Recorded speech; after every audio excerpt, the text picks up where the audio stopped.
की क्या तैयारी है। आप सबको मालूम होगा कि पिछले 2-3 दिन से अखबारों में भी आ रहा है कि ऑक्सीजन सिलेंडर की खपत बहुत ज़्यादा बढ़ गई है और समस्या आ सकती है।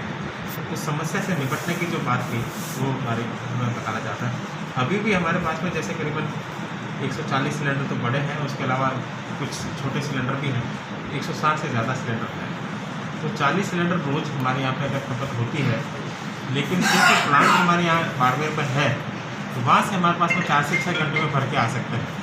तो ज़रूरत पड़ने पर हम इमीडिएटली अगर रोज़ भी अगर 2-3 बार भी भेजेंगे तो कोई समस्या नहीं होगी।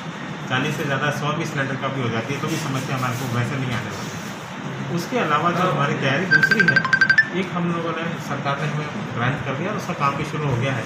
करीबन 10-15 दिन से वो काम चालू हो चुका है। वो है ऑक्सीजन जनरेशन प्लांट का। ऑक्सीजन जनरेशन प्लांट हम हॉस्पिटल में लगा रहे हैं, तो हमारा हॉस्पिटल खुद ही सक्षम होगा 90 सिलेंडर पर डे रोज़ के बराबर ऑक्सीजन पैदा करने के लिए। तो उतनी खपत के लिए तो हमें किसी का मुंह देखने की भी ज़रूरत नहीं पड़ेगी। उसके अलावा सरकार के एक और आदेश हुए हैं, NHM काम कर रही है जानवर से, जो वो उसका मॉनिटरिंग हो रही है, जिसके आदेश हो चुके हैं और उसका काम भी शुरू हो गया है। वो है अस्पताल के लगभग हर बेड पे 5 या 7 बेड ऐसे बचेंगे जिसमें हम इंटेंसिव केयर यूनिट लगा रहे हैं। हर बेड पे हमारे ऑक्सीजन हो जाएंगे, तो जो भी पेशेंट आएगा उन सबको उसी बेड पे सिलेंडर की भी हमें सीधे ज़रूरत नहीं पड़ेगी, डायरेक्ट ऑक्सीजन सप्लाई वहीं पर हो जाएगी। अगर किसी पेशेंट को वेंटिलेटर की भी ज़रूरत पड़ती है तो वो भी कहीं पर भी हम लोग लगा सकने की इसमें कैपेसिटी भी होगी। एक इंटेंसिव केयर यूनिट का भी हमने बना के प्रस्ताव भेजा था राज्य सरकार को, तो वो सरकार भी सैंक्शन हो गया है, मतलब इन प्रिंसिपल। तो उसके आदेश हमारे आएंगे, जैसे ही आदेश आएंगे तो आधुनिकतम इंटेंसिव केयर यूनिट जो है वो 10 बेड की हम बाड़मेर में शुरू कर देंगे। उसमें थोड़ा 3-4 महीने लगेंगे, बाकी सब काम 1-1.5 महीने में कंप्लीट हो जाएगा। तो हम लोगों को ऑक्सीजन के लिए किसी भी तरह की पैनिक होने की ज़रूरत नहीं है। जहाँ तक वेंटिलेटर्स के यूज़ की बात है, मैं खुद भी एनेस्थीसिया डिपार्टमेंट से हूँ, मेरे सामने 6-7 डॉक्टर और भी हैं। अगर किसी पेशेंट को वेंटिलेटर की ज़रूरत पड़ेगी तो हम यहीं पे उनको लगा सकते हैं, मैं सक्षम हूँ, कोई दिक्कत किसी को आने वाली है। जो हमारी लेबोरेटरी है, जो कोविड की लैब है, मैं आपको बताऊँ 1 मई से हमारी लेबोरेटरी शुरू हुई थी और अभी तक हम लोग 1 लाख से ज़्यादा इन्वेस्टिगेशन यहाँ पे हम कर चुके हैं। और उसकी सबसे खास बात यह है कि हमें क्वालिटी कंट्रोल के लिए जयपुर और एम्स जोधपुर भेजना पड़ता है। हर 2 महीने 3 महीने के अंदर हमारे सैंपल भेजते हैं। तो पहले भी शायद आपने तो मालूम पड़ा होगा, हमने जब भी भेजे हमारी एक्यूरेसी 100% थी।